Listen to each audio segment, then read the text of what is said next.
आषाढ़ विनायक चतुर्थी व्रत कथा।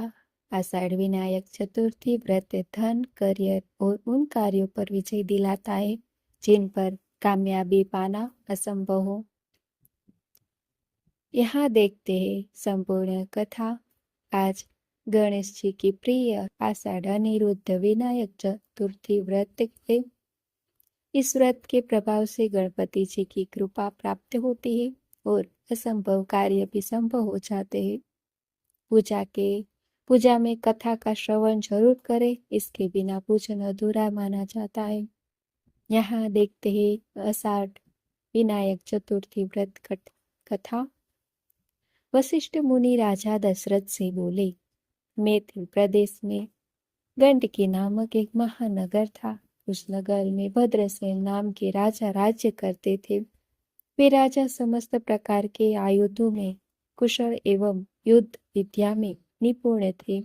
वे अपनी वीरता एवं पराक्रम से अन्य राज्यों को जीत लेते थे। अंततः संपूर्ण भूलोक पर उनका ही शासन था। राजा भद्रसिंह सदैव जप तप, दान, यज्ञादि धर्म कर्मों में तत्पर रहते थे तथा देवताओं एवं ब्राह्मणों के प्रिय थे।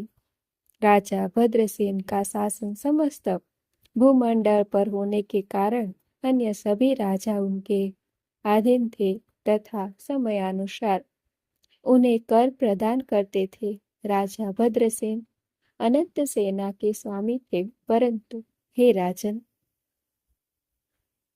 एक समस्या ने राजा भद्रसेन को व्याकुल कर दिया था। एक समय राजा भद्रसेन के राज्य में तोते, मूषक तथा विभिन्न प्रकार के कीट पतंगों ने विशाल संख्या में आक्रमण कर दिया। अपार संख्या में वे सभी जीव बलपूर्वक राज्य में अन्न एवं वस्त्र आदि वस्तुओं को नष्ट करने लगे। राजा ने उनसे मुक्ति प्राप्त करने हेतु से उन अनेक प्रयास किए तथा अनेक कीट पतंगों एवं चूहों आदि को अग्नि शस्त्र से भस्म करवा दिया, किंतु वह जीव इतनी अधिक संख्या में थे कि अत्यंत शीघ्रता से पुनः अन्य जीव उत्पन्न हो जाते थे। यह देखकर राजा हतप्रभ रह गए। संपूर्ण राज्य में प्रत्येक स्थान पर कीट पतंगे, छिपकली आदि विषैले कीट विचर रहे थे। नाना प्रकार के प्रयास करने पर भी जब कीटों के प्रकोप से मुक्ति प्राप्त नहीं हुई तो व्याकुल होकर उसने वन जाने का निश्चय किया। राजा ने व्यथित मन से वन में अन्न का त्याग कर दिया। राजा निराहार होकर वन में तपस्या करने लगे तथा भगवान शिव के ध्यान में लीन होकर रुद्र भाव से उनका पूजन किया। 1 साल बीत जाने के बाद देवयोग से महर्षि बगदालभ्य उस वन में उपस्थित हुए। वन में भ्रमण करते हुए महर्षि बगदालभ्य ने राजा भद्रसेन को तपस्या में लीन देखा। राजा ने मुनिवर से पूछा, मेरे राज्य में मूषक, कीट पतंगे तथा तोते आदि जीव अत्यंत पीड़ित कर रहे हैं। वे मेरे राज्य के अन्न, वस्त्र तथा मनुष्यों का भक्षण कर रहे हैं। अनेक उपाय के बाद भी इस समस्या का कोई समाधान नहीं हुआ। इसी दुख के कारण मैं राज्य त्याग कर वनवास कर रहा हूँ। आप मुझे इस संकट का समाधान बताने की कृपा करें। राजा भद्रसेन के वचन सुनकर महर्षि बगदालभ्य ने कहा, मुझे भगवान शिव ने ही यहाँ तुम्हारे लिए भेजा है। वर्तमान में तुम्हारे राज्य से चतुर्थी नामक व्रत समाप्त हो गया है। चतुर्थी व्रत के लोभ के कारण ही तुम इस विघ्न से ग्रसित हुए हो। इसलिए तुम्हारी प्रजा में भय व्याप्त हो गया है, क्योंकि दुष्ट राजा के राज्य करने पर अवश्य ही प्रजा भय से व्याकुल हो जाती है। चतुर्थी व्रत के लोभ के कारण तुम नरक में जाओगे।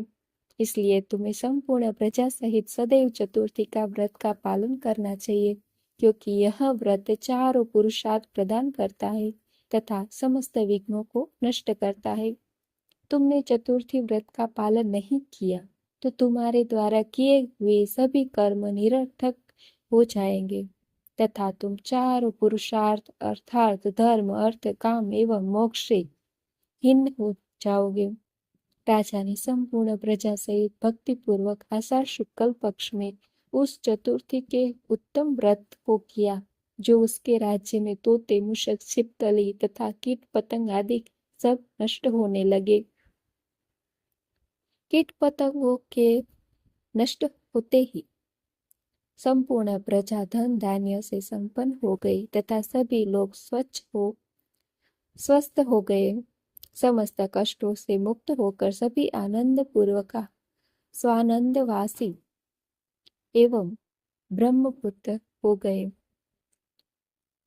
राजा भद्रसेन अपने राज्य का कार्यभार पुत्र को सौंपकर पत्नी सहित वन में चले गए तथा अनन्य रूप से भगवान गणेश का भजन करने लगे। हे राजन, अंत में राजा अपनी पत्नी सहित स्वानंदवासी होकर ब्रह्म में लीन हो गए। इस प्रकार व्रत के प्रभाव से अनेकों मनुष्य ब्रह्म में लीन होकर ब्रह्म ही हो गए। इस व्रत के द्वारा ब्रह्म को प्राप्त करने वाले मनुष्यों की गणना तो किसी योगी के लिए भी 10 सहस्त्र वर्षों में भी करना असंभव है। ज्ञान पूर्वक श्रद्धा पूर्वक चतुर्थी व्रत का अनुष्ठान करने से निसंदेह मनुष्य ब्रह्ममय हो जाता है, अर्थात उसे ब्रह्म की प्राप्ति होती है। इस आषाढ़ मास की वरदा चतुर्थी के महात्म्य का श्रद्धा पूर्वक पाठ एवं श्रवण करने से मनोवांछित फल प्राप्त होता है।